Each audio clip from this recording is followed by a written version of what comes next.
Welcome to Wisdom on the Front Porch. Subscribe, ring the bell, like, and share the wisdom. Pull up a chair and join us with today's guest. All right. Welcome to another episode of Wisdom on the Front Porch. And on my front porch today is Matthew. Matthew, thank you for being here. Thank you for having me. I'm glad to be here on the front porch. Yeah, this is great. It's a beautiful day out here today in Texas. Really happy about it. Now, where are you at? I am in South Florida, where it's also a beautiful day outside. Awesome.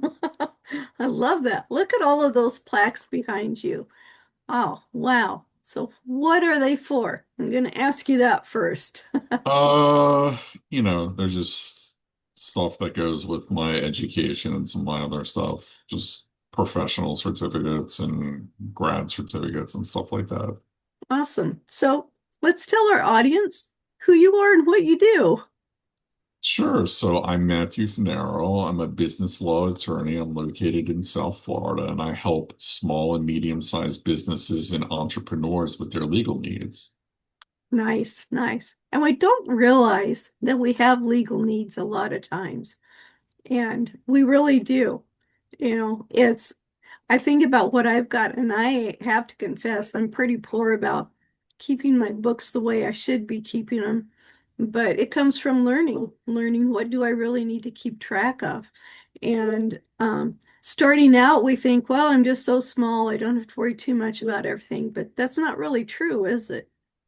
No, you always have to, I don't want to say worry, but you always have to keep your formalities and do everything as professional as possible regarding your business, no matter how new or how small you are.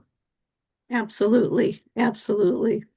So what is it that you really do for people? I mean, let's say somebody's never heard of anything except I'm starting a business. What do I need to know? Sure. So I help people involved in business throughout their entire life cycle of their business. The easiest time to help them is before they even start their business, because we can get everything off on the right track and make sure everything's good to go. But I also help business owners and people involved in business after they start their business to fix things that should have been addressed to begin with, or address issues like if they're involved in lawsuits or anything like that. And then I help people buy and sell their businesses and wind down their businesses and bring on partners and have people leave, hire employees, get rid of employees, things of that nature. So that's essentially what I do in a nutshell. And it's all throughout the business's life, not just the beginning, not just when they're midstream, and not just towards the end. Yeah, so somebody we need to, you are someone we need to build a relationship with for the entire life of our business and the next business and the business after that. Yes, it's all, you always need someone who knows the ins and outs of the requirements for business. Yeah. So what are some I know there's some people that haven't started a business, and we have those who've been in business for a few years, and they're all at different levels. So let's start at the lowest level. If you're just starting out, what are some main things? Like maybe give us three to five main things we really need to do first. Sure. Well, the main thing that's above all else is make sure you plan properly. So if you're starting a business, I know you're eager to get in a business, you're really excited, you have a product you want to do something with or sell something or a service or something, but you have to make sure you do your due diligence and make sure you plan appropriately. So you just don't jump in and say, I'm in business today. So one of the main things you have to do is have a written business plan before you even get started. And your business plan is kind of like your roadmap all about your business. It tells you who your business is, what kind of business structure it is, who's in the business, how you get money, how you spend money, how you hire people, how you fire people, how you bring on partners, how you get rid of people, how you sell your business, how you deal with various professional issues, like with attorneys like me or with accountants. So that's the main thing, is make sure you have a written business plan before you even get started. And then the next thing you have to do is figure out what kind of business organization you want to have. And I always recommend that you have a group of professionals who help you. Just don't about it by yourself. As part of Mhm. your business planning, you should plan on having a business law attorney, an accountant, maybe a banker, and other people who are specific to your industry who will help you make the best business decisions possible. So you start, you figure out between your attorney and your accountant what business organization is best, and that's the one you go with. And then we will draft the governing documents that go with the business organization, whether it's an operating agreement for an LLC or bylaws and articles of incorporation for a corporation.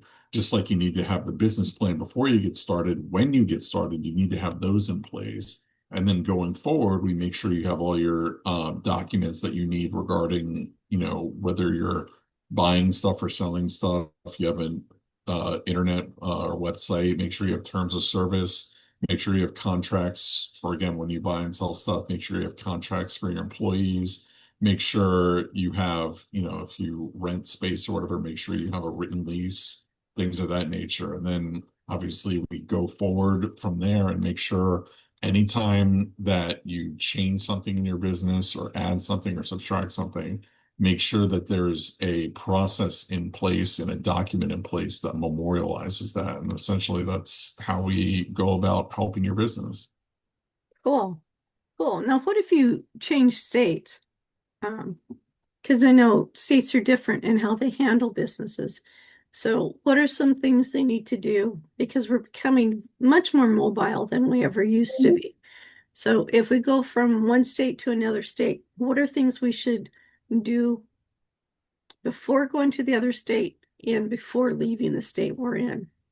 Sure. So businesses are state specific. Mhm. So your business is registered with the Secretary of State or the Division of Corporations in the state that you're located. So there's no such thing as like a national corporation or something like that. Everything has a home state. So when you're in your home state, you go and you register with the Secretary of State, whether it's a corporation or an LLC or a partnership or whatever it is. And you have all your documents in place and everything ready to go, and you run your business and everything like that. If you move or you want to switch states or whatever, then you have to go about winding down your business operations in the state you're in and starting them up in the state you're moving to. So what you do is you do all your due diligence. You go essentially, it's state specific, but generally speaking, um, most secretaries of state and most divisions of corporations let you go online and say you want to transfer your business or transfer it to another state. You go to the other state, you register your business name or whatever and set it up there. And then you wind down your business in the prior state and you essentially just transfer it over to the current state.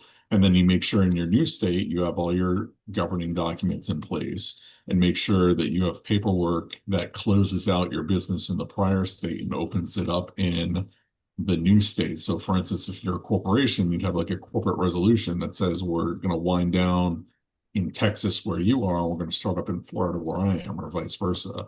And essentially, that's how you go from one state to another. And then, obviously, when you go to your new state, you got to make sure that you know all the requirements for your new state, other than just the basic initial filing requirements. You want to make sure you know your reporting requirements, you make sure you know your tax requirements and things like that. Okay, that sounds really good. What if your business is all online? Does it matter what you do or where you go? I mean, maybe my business is online, but I've got family across the whole USA. So I go visit family all the time and I take my laptop with me. I do my business from there. But do I have to have a home-based business or a hometown registered in that state? If I'm just online, Your what would be business best to handle it? Yeah, your business has to be based somewhere. It can't just, Okay. an entity that floats out there. So generally speaking, other than if there's some tax issues or whatever, your best bet is to have your business registered where you're located. And Okay. then you can conduct business, nationally, internationally, on the internet or whatever. You just want to make sure that you comply with any local jurisdictional things that deal with your business. So for example, if you're selling something, You want to make sure that you collect the sales tax in the proper Mhm. jurisdiction and distribute it in the proper jurisdiction, and just don't, buy and sell stuff across state lines without knowing that if you buy or sell something in one state, you owe them sales tax, and in another state, you don't owe them sales tax. Right. Right. Yeah, I know it was very different for me opening up an LLC here in Texas compared to what I had in Idaho. It was really simple. This one uses words I'd never heard of before. So that is a good time to get somebody like you, actually before that, to help out with it with a transition, making sure that I'm doing everything that I should be doing. Um, it was really kind of strange at first, but after a while, once it's explained to me, it's like, oh, well, this is easy to understand.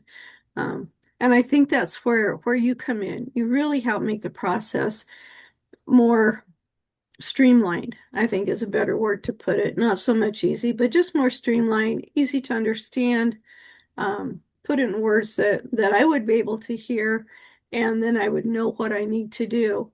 Um, so since every state is so different, how do you keep up with what's going on with all of the states?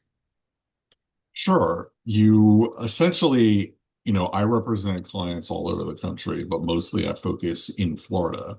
So I Mhm. make sure I'm on top and know everything about Florida law. If someone who I represent does something in another state or whatever, I always refer them to an attorney in the local jurisdiction where Okay. they're doing stuff because I know about Florida. I don't know about Texas. So if you wanted to do something in Texas, I'd recommend and try to refer you to a Texas business law attorney who would help you with specific Texas issues. And then if you want to go to another state, we'd find an attorney in that state. That way you're covered and you don't have to worry about anything because you have a legal professional who knows the law in each jurisdiction that you're in. Awesome. Awesome. So I don't know a lot of questions more to ask you because I'm still new starting out. It's only been 3 years, and the first year wasn't even running a business. It was just figuring out who I was and what I was going to do. And then the more I got into doing the authorship, getting into podcasting and doing coaching, all of that has been changing, of course, moving to another state. So there were a lot of different things going on that way. So, how can you help a business that is already established? They're not really where they want to be yet. They're not up in the six figures range. So what can you do for them specifically? Sure. So just like I said, the best time to have a business law attorney is when you start out or before you even start out.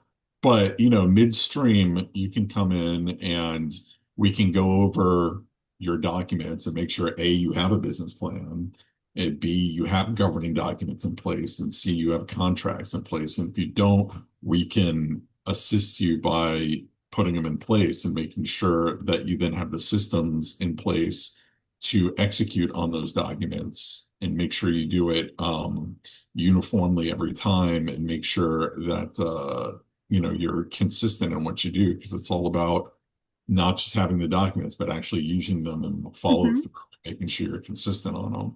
So there's no it's too late kind of thing for businesses or whatever. You can always Good. improve your documents. You can always improve your business practices. Yeah, that's really good to know.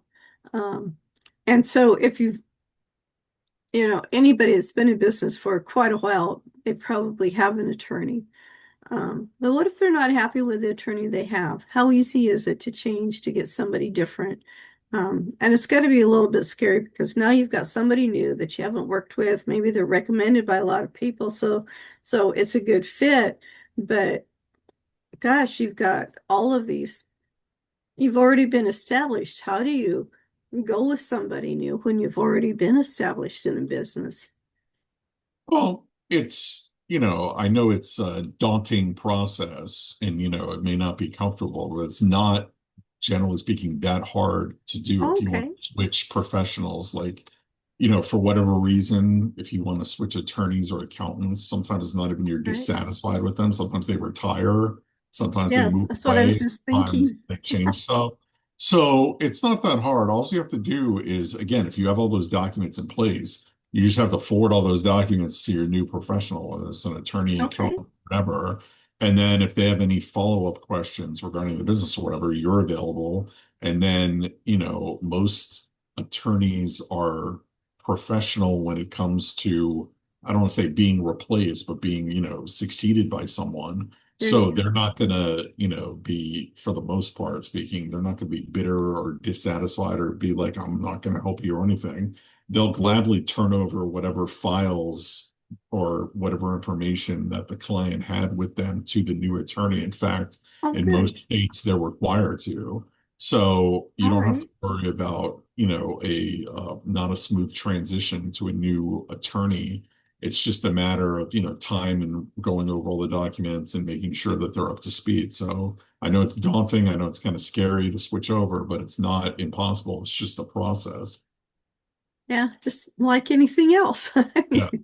You just got to get through that learning curve a little bit, but just put one foot in front of the other and start. That's the biggest thing right there, start. So I have to ask you more on a combining business and family home life. Um, do you have a family besides yourself? Yes, I'm Yeah. married. I've been married for 20 years and I have two Ah, children. I have a 17-year-old boy and a 14-year-old girl. nice, nice. So a lot of people say balance. I don't know if I like the word balance, but how do you combine them? How do you make it work, working at what you're doing, still taking care of your family and enjoying life and not just being always at work, but actually enjoying life. Sure. So it's kind of like what we've been talking about, where you want to have like a plan and a system in place. It's the Oh, same there you thing go. with, running my business and being an attorney. I try to prepare and do as much anticipatory and preparation stuff as possible, so that way I can just execute and do things, and then I don't have to worry about 5 or 6 p.m. rolls around. I'm like, oh, something's due. I didn't do it yet. No, I already did it. It's been turned in. So I just kind of make sure that, I calendar everything. I make sure I plan everything through, make sure I have all my systems in place, my processes in place, and just again go execute. And then that way, if and when issues do arise or problems do arise, I can kind of deal with them as they arise and not have to put them off till later or procrastinate or whatever. And then just being, efficient and prepared allows me time to then be like, I don't have to be at work right now because I did everything, or because if something happens, I don't have to worry about the building burning down because I have a system in place. And then I'm able to, spend time with my family and do stuff that I enjoy. That's really great. Preparation, that's a word that's come across, gosh, I think the last 3 weeks. It's like I'm hearing it constantly. Be prepared, prepare for what's ahead, always be prepared. And it's true. If you've got things prepared, then anything that does happen, it's really no big deal. You're not panicking, you're not getting bent out of shape or what do I do and how do I get this fixed? Because you've already got it there. Um, it's really nice to have that. Um, so are you not that I want to get personal, but as entrepreneurs, we need to know how to deal with things, with family, with interruptions. Somebody's sick, somebody gets hurt on the football field or whatever, and now everything's changed. Um, are your kids old enough to be in sports? Is that something that affects what you do, or is it just, I've got these systems in place and even when something comes up, it's really not that big of a deal.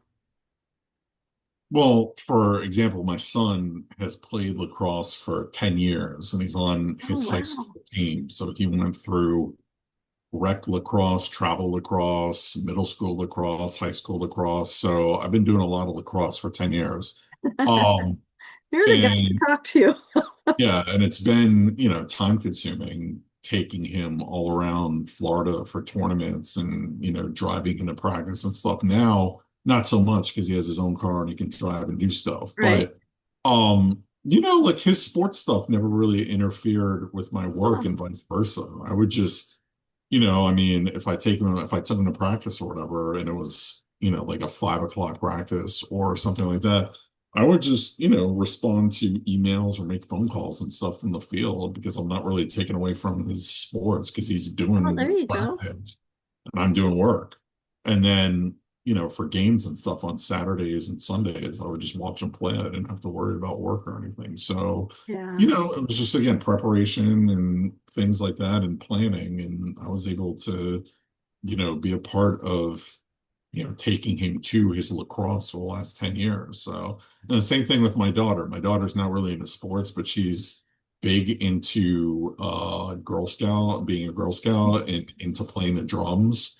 Oh, So I take her, I take her to Girl Scout stuff and I take her to drum practice. She's has drums. She's in her pep band at her school. She's in her rock band at her school, and she's in another rock band at a performance academy. So she's in three different bands. wow. And Wow. again, doesn't really cut into my work and vice versa because I take her there, and then if I need to make a phone call or an email, I do, and she practices, and then I pick her up or I take her wherever.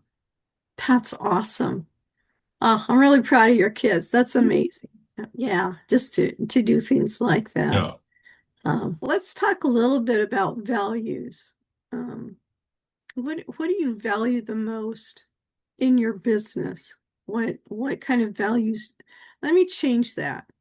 What kind of values do you bring to your business that are, some people have things that these are definitely non-negotiable, and there's others that are, these are nice to have, but if I need to adjust a little bit, that's okay.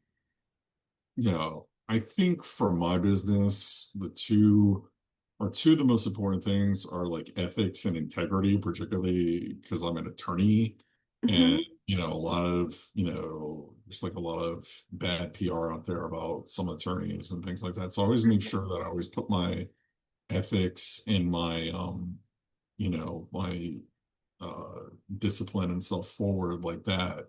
And then the second thing I would say that I would value that I bring to my business and I want my business is always, again, the preparation thing is to be ready because, I don't want to not perform for my client or, quote unquote, lose a case or whatever because I wasn't prepared. I want it Right. because on the merits or something like that. So I always make sure that I have my due diligence in place. I always make sure that I'm ready and I always make sure that I'm able to adjust to issues as they arise or whatever. So those are probably the two sets of core values that I bring to and apply to my business. That's really great. I'm glad to hear that. Yeah, and it's tough. You know, some people find it really tough to try to hang on to their values, but I think when you say these are non-negotiable, it makes it so much easier. My yes means yes, my no means no, and we don't negotiate on that. This and it's too easy. I myself did this recently. I wish I wouldn't have done it, but it was really great lesson for me to learn as a coach to help people write. I don't enjoy the process of trying to get their book to number one on Amazon. Mhm. Yeah, I'm not going to get into why or anything in this session, but so I say, no, I don't do this. But the person I was working with, the situation was her family really wanted it to go number one on Amazon. She didn't care, but they did. And it's like, well, I can tell you what to do. But then I went further. I can't just tell you, I want to take you on the journey. I want to help you through it and stuff. And got to number four, but not to number one. Um, and that was hard on me because if I'm going to do something, I want to get to my goal. And and I realized what was really the hardest thing for me to deal with, why it was bothering me so much was I didn't make my no no or my yes yes. I said no, but then I did it anyways. And it's like it was a tough lesson. And it's like I'm not going to do that again. Have Mhm. have you had challenges that you've had to get through in your business? Yeah, I mean, there's all kinds of challenges in every business, and including my Right. business. As much as I try to plan and have everything ready to go, I mean, issues arise and problems, I won't say occur, but problems arise too. And I mean, it's again all about your systems and your processes and just keeping, for me, my integrity and my ethics. And if a client comes to me and does something that I don't want to do or whatever, I just say no because, Good. I understand I'm not going to make money or whatever. But, I've learned by this point in not just my business, but my career that, there's nothing above your integrity or ethics or your reputation, Right. and it's not worth it for any amount of money. And karma in the universe, or whatever you want to say, there'll be another client who shows up, so you don't need that client who wants you to do things that are Um, not within your wheelhouse or not within your your moral you know background or anything like that. So, I mean, there's issues that arise all the time. You just got to learn to say no and just stay, it's kind of cliche, but stay in your lane. I mean, yeah, don't deviate from your lane. I mean, there's a reason why it's your lane. And I know it's fun that's to good. explore and try new things or whatever, which you can do, but you don't want to stray out of your lane because you're going to get into trouble or, the potential for trouble. And that's why you shouldn't, Right. you should just, I know you want to learn new things and try new things, which is great. You just do it in an organized, coherent fashion and not, go drift into something that you have no place being in. There you go. There you go. Um, what's been a really tough challenge is as you go back and look over your career, um, just kind of pick one challenge that was you didn't expect, but it was tough and you got through it. Well, I've had my own law firm for 10 years now, and I've been an attorney Wow. for 22 years. I used to work for two large law firms. So going out on my own and having my own business I knew it was going to be a huge challenge. I won't say it was bigger than I thought it was because I knew it was going to be big. But I Right. would say, starting off in business, particularly because I really had no business education before I started my own business, and having to, do essentially on the job training and learning while I'm going was a huge Yes. learning curve and a huge obstacle that I was able to overcome. And luckily now, I've have, 10 years of experience, and I've done a few different educational programs and things that have really taught me about business. And now I'm able to help other businesses, and I'm pretty fluent in business, I would like to think. And, that was something that 10 years ago, I was just like, I don't know what to do. I didn't know what a written business plan.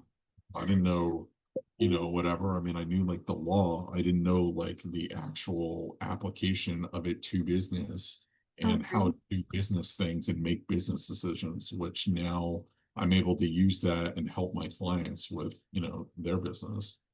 Yeah, that's what I was gonna say. It sounds like a good learning experience, and now you have all those tools to help you with other people to help them get to where they need to be. Mhm. Um, yeah, so having your own business, some people say it's scary, some people say they were glad for the challenge. Why did you leave a practice that you already had to start your own business? Well, I worked for two AmLaw 200 law firms, which just means they're among the 200 largest law firms in America. So they had like Okay, 100 attorneys and stuff. So I worked for two of them, and I had the opportunity to work for one of the 10 largest law firms in America. good. And I actually got offered a job, and I was ready to take it. And then I kind of had like an internal monologue. I spoke with my wife, I went over a bunch of stuff, and I'm just like, I'm on a hamster wheel where, I've done this thing working for big law firms or whatever. And now I'm going to work for an even bigger law firm. And, am I just going to be in the same position a few years from now where I'm like, okay, I'm looking to move on because I plateaued and there's no Wow. place further for me to go or anything like that. So, I took say leap of faith or whatever. And I was like, if I'm ever going to do my own thing or have my own business, this is like my last best opportunity to do it in my entire Mm, life before my kids get too old or my bills get too big or whatever. right. So that's what, kind of inspired me to go off on my own and do my own thing, which, like I said, it's been challenging, but has it been beneficial? Yes. Has it been rewarding? Yes. Nice. And, I mean, who knows what would happen if I went and took that job? I mean, I don't know what Yeah. would happen, but Yeah. I'm fine where I am now professionally. I'm fine where I Excellent. am personally. I like what I'm doing. I like where I am. I don't really want to change anything about my life situation right now. So could I have said that if I didn't do that? I don't know, but I know I can say it now. So that's fine for me. And that's what counts is now, right Yeah. now. That's really great. Um, I did have a question. I was just listening to you and I was like, wow, I'm just really impressed with how you went about it and with the attitude that you have with it and going from there. Um, I know what I was going to ask. One thing that I've heard the most from business owners is, especially those that are getting started, maybe you've only been in the business for like 5 years, maybe even 7 years, and that is finding clients, finding customers. Has that been a challenge for you too? Yes, it's always, I mean, no matter what industry you're in, finding clients or customers is always, always a challenge, no matter what it is you're doing. And it's just something that you develop over time. Luckily, I'm able to develop a lot of clients and get a lot of clients through professional relationships and referrals that Nice. I've made over the last 10 years. And that's probably the best source of my new business is referrals from other professionals, particularly attorneys or accountants or other professionals like that. So, I'm always, there's nobody can be too busy. I'm very busy, but I could always, if a viable new client comes in, I'm always ready for a new client. Yeah, So yeah, it's just generating new business and figuring out how to generate new business for you. For me, it's the personal referrals, but I still, have SEO. I still have a website. I still have social media. I still do all that stuff. So yeah, I mean, it's just figuring out what works for you and works for your business and doing it to develop new clients. that's really great advice. I'm so glad to hear that. Um, so when you heard you were going to be on my show, or when we got everything worked out finally, what's one thing that you really wanted to let people know? Just that from my perspective, being a business law attorney, first and foremost, you need to believe in yourself, which is like the ultimate mantra, because if you don't believe in yourself, no one will. So always believe in yourself, but then, like we've been talking about, just put systems in place, put documents in place, and execute on those systems and documents in a cohesive fashion and in a regular fashion. And, your business will either succeed or fail based on its merits as opposed to technicalities or things like that. So that's probably my main message is believe in yourself, which is kind of the moralistic story or whatever. But then from the legal advice side would be make sure you have your documents and your systems in place and make sure that you use them and execute on them regularly and you should be fine. Nice. Oh, good thing. Do you ever get discouraged with your work, or have you got it all those systems in place and you don't have room for discouragement because you're Um, prepared? yeah, I'm prepared and stuff, but yeah, I get superficially discouraged sometimes. Yeah. Like I'll have like a really challenging situation or really an issue with a client or an issue with another attorney or something that's like discouraging. But, I mean, yes, I'm like in the moment discouraged and I'm kind of superficially discouraged, but I'm not like fundamentally discouraged where Okay. to the point where like I'm going to work at Costco or something like that. It's not. No, I'm not at that point. So it's kind of just, understanding that it's part of, if you're in business, you're going to come across adversity no matter what business you're in. You got to deal with it and move on. Otherwise, you're not going to succeed. Wow. Very good advice. Yeah. So what keeps you going? Why do you keep getting up every day and going into work for yourself? Because I like my life and I want to sustain my life. And that's where, having a job, a career, a business comes in. So it's not necessarily an ends to a means, but it's, I mean, I gotta work. I like what I do Good. conceptually. I think I'm good at it. Um, and I just do it. I mean, it's like the old Dunkin' Donuts ad from the 80s. I remember as a kid, Get up and make the donuts. time to make the donuts. Or the guy would always say, time to get up and time to make the donuts. It's always time to make the donuts. You got to make the donuts. So Yeah. no matter, I mean, no matter how discouraged or whatever you feel, you got to get up and go. Yes. Yeah. And it's true. Um, Now, what do you think about people who take a pause? That's one thing I say.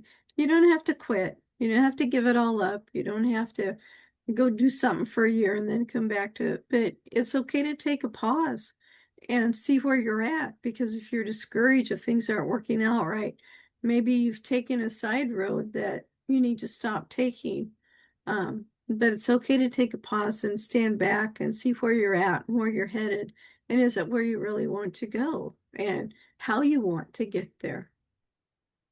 No, I think I wouldn't say that's irregular. I mean, I think that's necessary to always kind of reflect Oh, a little bit on where you are at all times and have perspective on, where you've been, where you are, and where you're going. So it's not a problem to take a pause and just kind of collect yourself and figure out, I know I do this right, or I know I do that right, or maybe I can do this better, or maybe I want to change this, or maybe I want to do that. So it's always good to take a pause and just reflect, and even just to reflect, to be grateful on what you have, even if right. don't whatever. I mean, just be thankful that, you got up this morning, you have the ability to do whatever you want. So, Yeah, I really like that. That's so true. Um, yeah, so we need to know how to get a hold of you. Where can people contact you to get help or to guide them and show them where they need to be going from where they are? sure. So I'm all over social media. I'm all over different things. The easiest way to contact me is to go to my website, which is fornarolegal.com, which is just my last name, fornarolegal.com. And it has all my, my phone numbers, my email address, my social media, my blogs, my videos, all my stuff is on there. So there's a lot of, at this point in time, I have enough material on there that you can answer a lot of your questions just by looking at my website. Oh, good. And if that's not good enough, just email me or call me. That's wonderful. Gosh, thank you. Thank you so much for being on my show. Have to ask you, have you written a book yet? Have I written a book yet? Yeah. Yes, I have. I've written a short book that's Awesome. actually on my website that you can download for free.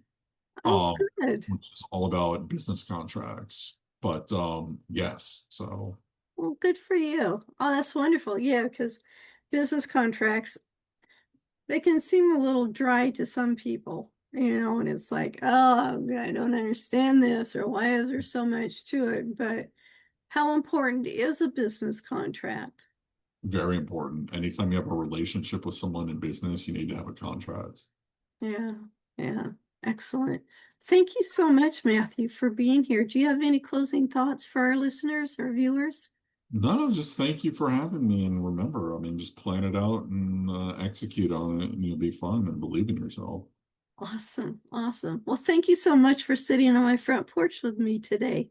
And we'll see you all next time. There's always a chair for you on Wisdom on the Front Porch.